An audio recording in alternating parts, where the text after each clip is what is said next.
சிறகடிக்க ஆசை சீரியல்ல அடுத்து வர எபிசோட்ல என்ன மாதிரியான ட்விஸ்ட் எல்லாம் இருக்க போகுதுங்கிறத இந்த வீடியோல பார்க்கலாம்.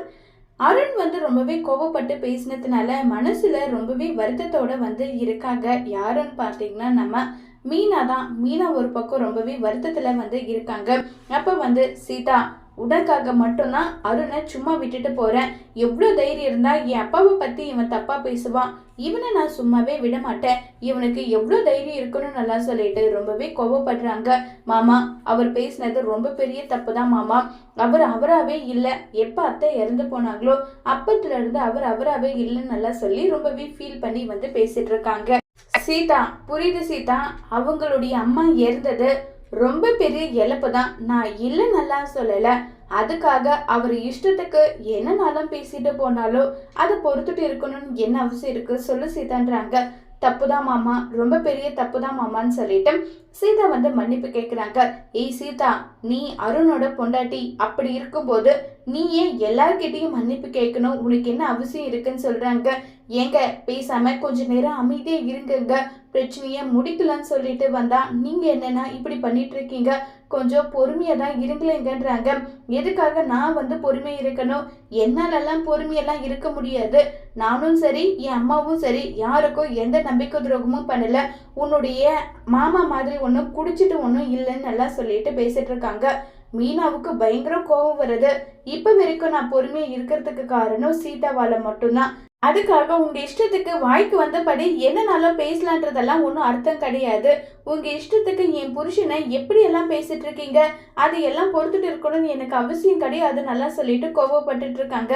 பத்தியா சீதா, உன் அக்கா கிட்ட இருந்து கத்துக்கோ. புருஷன் கோடு போட்டா அந்த கோட்டை தாண்டது கிடையாது உன்னுடைய அக்கா. ஆனா நீ அப்படியா இருக்க? நான் என்ன சொன்னாலும் அதுக்கு ஒரு ஆப்போசிட்டா ஒரு விஷயத்த பண்ணிட்டு அதை நீ எப்படி ஜஸ்டிஸ் பண்றது, இதை பத்தி மட்டும் தானே நீ யோசிப்ப, அப்படிதானேன்னு சொல்லிட்டு தான் இருக்காங்க.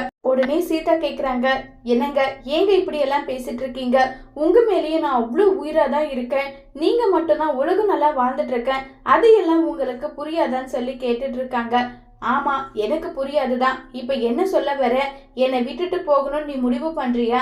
தாராளமா போய்க்கோன்னு சொல்லிட்டு ரொம்பவே கோவப்பட்டு பேசிட்டு இருக்காங்க. இதை கேட்டதுமே மனசுக்குள்ள ரொம்பவே வருத்தத்தோட இருக்காங்க. இப்ப நம்ம சீதா அக்கா, இனிமேலும் என்னால பொறுமையா இருக்க முடியுமானா? அதுக்கு என்கிட்ட பதில் என்ன இருக்குன்னு தெரியலக்கா. மனசு முழுக்க அவ்வளோ வருத்தமா இருக்குன்னு சொல்லிட்டு ஃபீல் பண்ணிட்டு இருக்காங்க. சீதா, கொஞ்சம் பொறுமையா இரு, எல்லாமே நல்லபடியா நடக்கும்னு நினைச்சு நம்பு சீதான்றாங்க. எத்தனை நாளைக்குக்கா இவரை இப்படி பேசிட்டே இருப்பாரு? இவரை பொறுத்துக்கிட்டு இருக்கணும்னு எனக்கு அவசியம் இருக்கு. என்னால தாங்க முடியலக்கா. அவர் நடந்துக்கிறது, அவர் பேசுறது, இது எதுவுமே எனக்கு கொஞ்சம் கூட பிடிக்கலன்னு சொல்லிட்டு ரொம்ப வருத்தப்பட்டு பேசிட்டு இருக்காங்க. சீதா எல்லாத்துக்கும் ஒரு விடிவு காலம் வரும், அது வரைக்கும் கொஞ்சம் பொறுமையா இருன்னு சொல்லிட்டு சீதாவுக்கு ஆறுதல் சொல்லிட்டு இருக்காங்க. இப்ப முத்து ஒரு பக்கம் பயங்கரமா புலம்பிட்டு இருக்காங்க. சீதா மட்டும் தடுக்கலனா பல்லு வாயெல்லாம் நான் அவனுக்கு கலட்டி இருப்பேன். எவ்வளவு தைரியம் இருந்தா என் அப்பாவை கொண்டுடுவேன்னு சொல்லிட்டு இவன் பேசுவான். என்னால இதை ஏத்துக்கவே முடியல மீனாடுறாங்க. எங்க அருணோட நிலைமையும் கொஞ்சம் நினைச்சு பாருங்க. மீனா, இத நீயா பேசுறேன்றாங்க. இல்லைங்க, அருணை பத்தி நீங்க கொஞ்சம் நினைச்சு பார்த்தா அவர் ஏதோ மென்டலி அப்செட்டா இருக்காரோன்னு எனக்கு தோணுது. அதுதாங்க நான் சொல்ல வரேன்றாங்க. அதுக்காக அவன் இஷ்டத்துக்கு என்னன்னாலும் அப்பாவை பத்தி வாய்க்கு வந்தபடி எல்லாம் பேசிடுவான்னா அது தப்பு இல்லையான்றாங்க. ஆமாங்க, நான் தப்பு இல்லை அப்படி நல்லா எதுவும் சொல்லல. நான் என்ன சொல்ல வரேன்னா, வேண்டாம், யாருமே எதுவுமே சொல்லாதீங்க. என்னுடைய அப்பா எப்படிப்பட்டவர்ன்றது எனக்கு தெரியும். என் அப்பாவை பத்தி யாரு என்ன பேசினாலும் நான் எந்த அளவுக்கு ரியாக்ட் பண்ணுவேனும் தெரியும். தெரிஞ்சும் அவன் அந்த வேலையை பார்த்துருக்கான் இல்லைன்னு சொல்லிட்டு முத்து ஒரு பக்கம் கோவத்துல இருக்காங்க. மீனாவுக்கு என்ன சொல்லி சமாதானப்படுத்துறதுன்னு தெரியாம மீனா ஒரு பக்கம் புலம்பிட்டு இருக்காங்க. அந்த நேரம் பார்த்து மனோஜ் கையில இப்ப பணம் இருக்குல்ல, பணம் இருந்தா மனோஜ் எப்படி ரியாக்ட் பண்ணுவாங்களோ அந்தபடி ரியாக்ட் பண்றதுக்காக ரொம்பவே கெத்தா வராங்க. உடனே முத்து என்ன இது, எப்பவும் வர்ற இடமும் தெரியாது, போற இடமும் தெரியாது, அப்படி இருப்பான். இப்ப என்ன இவ்வளவு கெத்தா வரான், என்ன விஷயமா இருக்குன்னு சொல்லிட்டு ஒரு பக்கம் யோசிச்சுட்டு இருக்காங்க. உடனே அந்த பணத்தை எல்லாம் கையில காட்டுறாங்க. ஏதோ சரியில்லாத மாதிரி இருக்கே, என்ன விஷயமா இருக்கும்? மனோஜ் இவ்வளவு பணம் வச்சுட்டு இருக்கானே, என்னவா இருக்கும்னு சொல்லிட்டு தீவிரமா யோசிச்சுட்டு இருக்காங்க. அப்ப நம்ம மீனா யோசிச்சு பாக்குறாங்க. சின்னமணியும் அதே மாதிரி விஜயாவும் பேசிட்டு இருந்த விஷயத்த நினைச்சு பாக்குறாங்க. நினைச்சு பார்த்துட்டு பயங்கரமா ஷாக் ஆகுறாங்க. ஒருவேளை அதுதான் விஷயமா இருக்குமோ?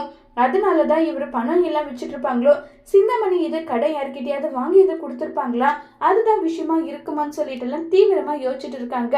அப்ப நம்ம மனோஜ் இங்க பாரு, நான் பழையபடி மறுபடியும் பிசினஸ் மேனா ஆக போறேன், எனக்கு அவ்வளோ சந்தோஷமா இருக்கு அப்படி இப்படின்னு எல்லாம் பேசிட்டு இருக்காங்க. என்னடா யார்கிட்டயாவது திரும்ப போயிட்டு கடன் வாங்கிட்டு வந்துட்டியா? நானே கடன் கொடுக்குற இடத்துல இருக்கேன், நான் யார்கிட்டடா கடன் வாங்க போறேன்? எப்பா, நீ எல்லாம் கடன் வாங்குற இடத்துல இனியாவது இருக்க போறதாவது, ஆனா உன் ஆட்டம் ரொம்பவே ஓவரா இருக்கேடா, அதுதான் எனக்கு சந்தேகமா வருது, வேற ஒன்றும் கிடையாதுன்னு சொல்றாங்க. இதை கேட்ட உடனே பயங்கரமா ஷாக் ஆகுறாங்க விஜயா. என்னடா பண்ணிட்டு இருக்க மனோஜின்னு சொல்றாங்க. இங்க பாரு மனோஜி, நீ ஓவரா பண்ணிட்டு இருக்க, கொஞ்சம் உன்னுடைய வாயை அடக்கணினா உனக்கு நல்லதுன்னு சொன்னதோ உடனே மனோஜுக்கு புரிஞ்சிடுது. சரிம்மா சரி அப்படின்னு சொல்லிட்டு அமைதியா அங்கிருந்து கிளம்பி போயிடுறாங்க. மனோஜ் வாட உள்ளன்னு சொல்லிட்டு உள்ள கூட்டிட்டு போறாங்க. ஏமா அவங்க என்னை பத்தி எப்படி எல்லாம் பேசிட்டு இருக்காங்க, அதை பார்த்துக்கிட்டு நீ அமைதியா இருக்கேன்னு சொல்லிட்டு இருக்காங்க. மனோஜ், உனக்கு கொஞ்சமாவது அறிவுங்கிறது இருக்கா இல்லையா? நம்ம தெரியாம தான் சிந்தாமணி மூலியமா அந்த சந்தோஷி ஷார்கிட்ட பணம் வாங்கியிருக்கோம். இந்த விஷயம் உனக்கு தெரியுமா தெரியாதா? தெரியுமா? தெரிஞ்சு ஏன்டா அந்த தப்பை பண்ணிட்டு இருக்கேன்னு சொல்லி கேக்குறாங்க. அம்மா, எல்லாரும் என்ன சீப்பா நினைக்கிறாங்க, அதுக்காக தக்க பதிலடி கொடுக்கணுன்றதுக்காக தாமா இதை பண்ணுறாங்க. புரியுதுடா, புரியாமலாம் ஒன்றும் இல்லை, எனக்கு நல்லாவே புரியுது, ஆனால் அதுக்கான நேரம் இது கிடையாது. ஒருவேளை முத்துவுக்கு சந்தேகம் ஒருவேளை அதனால நம்ம பண்ண பித்தலாட்டம் எல்லாத்தையும் கண்டுபிடிச்சிட்டா என்னடா பண்ணுவ, கொஞ்சம் யோசிச்சு பாருன்றாங்க. ஆமாம்மா, நான் அதை பத்தி யோசிக்கவே இல்லை பாரு, அதனால தாண்டா சொல்றேன், எதுவா இருந்தாலும் கொஞ்சம் முன்ன பின்ன யோசிக்க பழகிக்கோ, தயவு செஞ்சு உன்னை நான் கேட்குறேன் ப்ளீஸ்டா, எனக்காகடா மனோஜின்னு சொன்னதும் சரிம்மா, நான் இனி எதுவும் பண்ண மாட்டேன், நம்ம பண்ண தப்பை யாரோ கண்டுபிடிக்காத மாதிரி நான் பண்றேன்.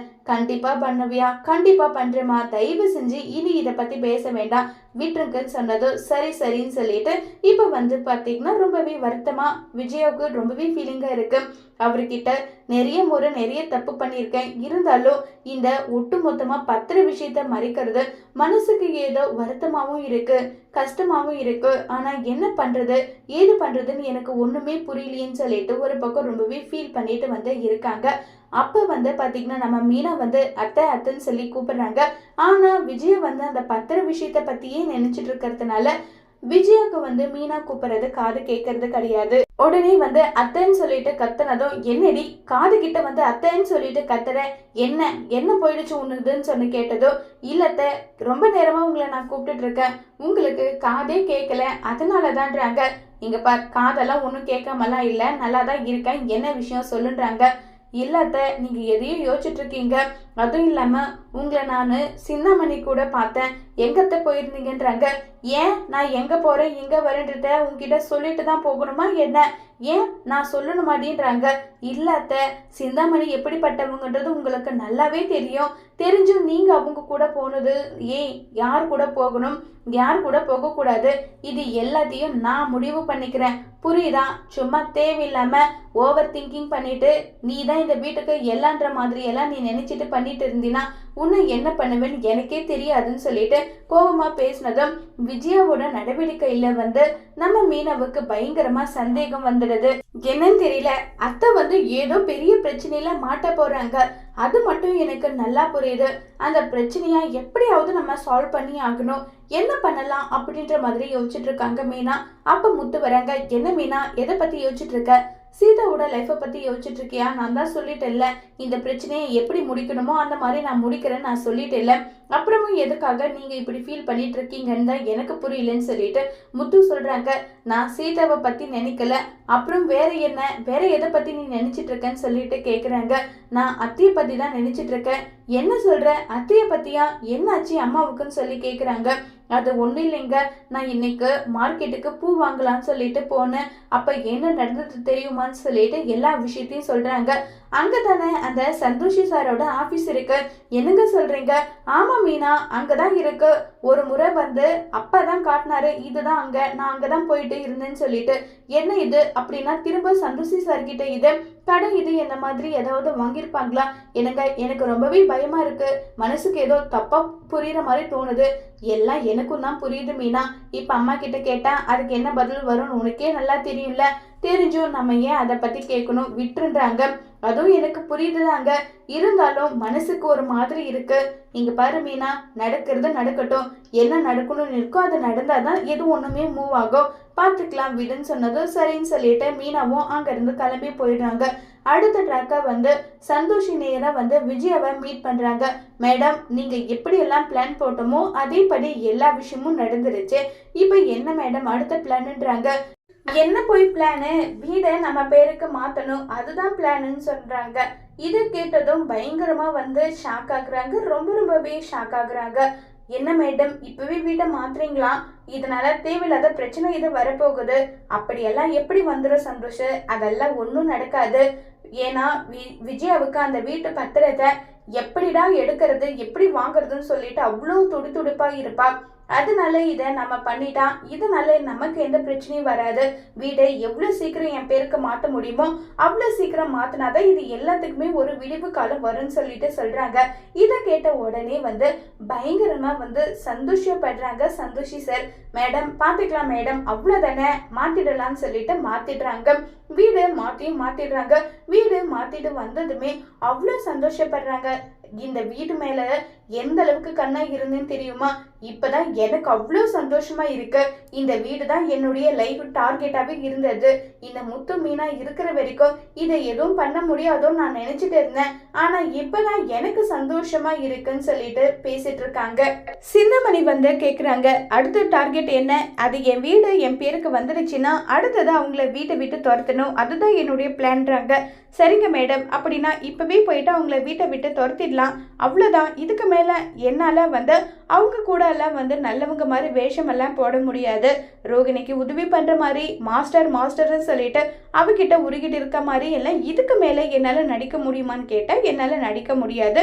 இதுக்கு மேல இதை நம்ம அதிகமா பண்ண முடியாதுன்னு சொல்லிட்டு விஜயாவை வீட்டை விட்டு துரத்தணும், அந்த கண்கொள்ளா காட்சியை நான் பார்க்கணும், அதுக்கு தான் நான் அவ்வளோ ஆர்வமா இருக்கேன்னு சொல்லிட்டு சிந்தாமணி சந்தோஷி இன்னும் 4-5 ரவுடிங்கன்னு சொல்லிட்டு எல்லாரையுமே கூட்டிட்டு போறாங்க. வாங்க சிந்தாமணி வாங்க உட்காருங்கன்றாங்க. சரிங்க மாஸ்டர் உட்காருன்னு சொல்லிட்டு கால் மேல கால் போட்டு உட்கார்ந்து அவங்க தோரணியே வேற மாதிரி இருக்கு. இதை பார்த்த விஜயாவுக்கு பயங்கர ஷாக்கா இருக்கு. என்ன இது மாஸ்டர் ஏன் இப்படியெல்லாம் நடந்துக்கிறாங்க? ரொம்பவே ஷாக்கிங்கா எனக்கே இருக்கே, என்ன விஷயமா இருக்குன்ற மாதிரி யோசிக்கிறாங்க. சொல்லுங்க சிந்தாமணி, என்ன விஷயமா வந்திருக்கீங்க? அதை நான் தான் கேட்கணும். எப்ப கிளம்புறீங்க? எங்க கிளம்பணும்? நான் எதுக்காக கிளம்பணும்னு சொல்லிட்டு கேட்டுட்டு இருக்காங்க. என்னது எங்க கிளம்பணும்? நீங்க எதுக்காக கிளம்பணுமா? வீட்டை விட்டு நீங்க போறது இல்லையா? எதுக்காக வீட்டை விட்டு போகணும்? என்னாலலாம் வீட்டை விட்டெல்லாம் போக முடியாது. இது ஏன் வீடு, நான் ஏன் போகணுன்றாங்க. அது நேற்று வரைக்கும் மாஸ்டர், இப்ப இது என்னுடைய வீடு. என்ன சிந்தாமணி சொல்றீங்க? உங்களுடைய ஜோக்குக்கும் அளவே இல்லாம போயிடுச்சா? என்ன சிந்தாமணி, ஏன் இப்படி பேசிட்டு இருக்கீங்க, ஏன் இப்படி பண்ணிட்டு இருக்கீங்கன்னு சொல்லிட்டு கேட்டுட்டு இருக்காங்க. நான் விளையாடலாம் இல்லை மாஸ்டர், இதுதான் என்னுடைய உண்மையான குணம். நான் இத்தனை நாளா மாஸ்டர் உங்களவே சுத்தி வந்தனே, அதுக்கு காரணம் என்ன நினைக்கிறீங்க? இந்த வீட்டு மேல எனக்கு ஒரு கண்ணு, அந்த கண்ணுக்காக தான் நான் இப்படியெல்லாம் சுத்திட்டு இருந்துன்றாங்க. உடனே முத்து வராங்க, மீனா வராங்க. உடனே விஜயா போயிட்டு டே முத்து வாடா எங்கன்னு சொல்லிட்டு கூப்பிடுறாங்க. ஏமா என்னாச்சுன்றாங்க. இந்த சிந்தாமணி ஏதோ பேசுறாங்க, எனக்கு எதுவுமே புரியலடா, எனக்கு ரொம்ப பயமா இருக்கு. நம்ம வீட்டை அவங்க பேருக்கு மாத்தி விட்டுட்டு நல்லா சொல்றாங்க, இங்க என்ன ஏதுன்னு கேளுடான்னு சொல்றாங்க. உடனே மீனாவுக்கு புரிஞ்சிடுது, இது எல்லாமே சிந்தாமணியோட பிளான் தான். அத்தை இதுக்கு பலிகாடு ஆயிட்டாங்களேன்னு சொல்லிட்டு மீனா ஒரு பக்கம் வருத்தப்பட்டுட்டு பயங்கரமா ஷாக்கிங்லேயும் இருக்காங்க. இப்போ பார்த்தீங்கன்னா மீனா, என்ன சிந்தாமணி உன் இஷ்டத்துக்கு நீ என்னனாலும் பேசுவேன், என்னனாலும் பண்ணுவேன், இது எதுவுமே நான் கேட்கக்கூடாதா? நீ பண்ணிட்டு இருக்கிற வேலை எப்படிப்பட்ட வேலைன்றது உனக்கு புரியுதா இல்லையா? ஏன் இப்படி பண்ணிட்டு இருக்கேன்னு சொல்றாங்க.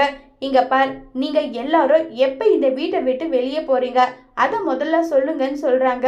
என்னது வீட்டை விட்டு வெளியேவா? எதுக்காக வெளியே போகணும்? இது எங்க வீடு, நேற்று வரைக்கும் அது உங்க வீடு, இன்னைக்கு இது எங்க வீடுன்னு சொல்லிட்டு ரொம்பவே கோவப்பட்டு பேசிட்டு இருக்காங்க. முத்துவுக்கு பயங்கர கோவம் வருது. இங்க பாருங்க, என் அம்மாவுக்கு வேணும்னா என்னை பிடிக்காம போலாம், ஆனா என் அம்மாவுக்காக நான் என்னனாலும் பண்ணுவேன். ஒழுங்கு மரியாதை நீங்களா வீட்டை விட்டு வெளியே போறீங்களா, இல்ல நான் உங்களை வீட்டை விட்டு வெளியே போக சொல்லிட்டான்னு சொல்லிட்டு ரொம்பவே கோவப்பட்டு முத்து பேசுறாங்க. இங்க பார், ஒருவேளை நீ அந்த வேலையை செஞ்சினா எங்களை வீட்டை விட்டு வெளியே துரத்தணும்னு மனசுல நினைச்சா கூட அடுத்த நிமிஷம் உங்களை வீட்டை விட்டு துரத்திடுவேன். ஏன்னா எங்ககிட்ட எல்லா டாக்குமெண்ட்டும் இருக்கு, உன்னால என்னடா பண்ண முடியும்னு சொல்லிட்டு மிரட்டுறாங்க.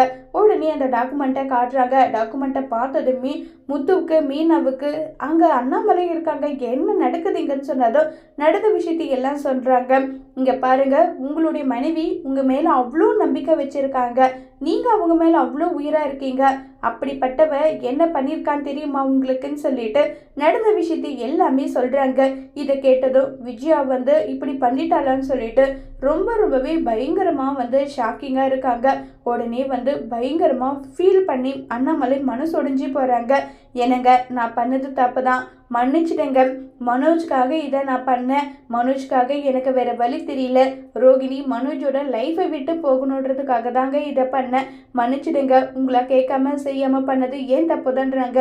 இதுல என்ன இருக்கு விஜயா, இது உன் வீடு, உன் அப்பா உனக்காக கொடுத்த வீடு, இது அழிக்கிறதும் போறதும் உன் கையில தான் இருக்குன்னு சொல்றாங்க. உடனே முத்துவுக்கு சந்தேகம் வருது. அப்பா, தாத்தா உன்னுடைய கையெழுத்தும் இருந்தாதான் வீட்டு பத்திரத்தை மாற்ற முடியும்னு சொல்லியிருக்காங்கல்ல, அப்புறம் அம்மா மட்டும் கையெழுத்து போட்டா எப்படிப்பா வீட்டை மாற்ற முடியும்னு சொல்லிட்டு கேட்டதும் உடனே சிரிக்கிறாங்க. இதை பாருன்னு சொல்லிட்டு அண்ணாமலையின் கையெழுத்து போட்டது இருக்கு, இதை பார்த்ததும் எப்படி இதுன்றாங்க.